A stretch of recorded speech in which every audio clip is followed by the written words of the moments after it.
ஒரு வீரனோட கதையை கேளுங்க.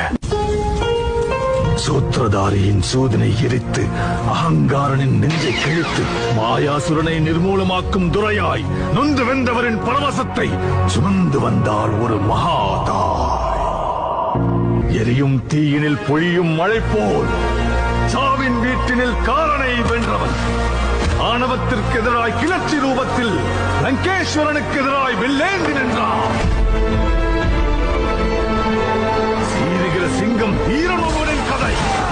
இதீனை வென்ற வீரன் ஒருவனின் கதை. வேட்டைக்காரரை வேட்டையாட ரண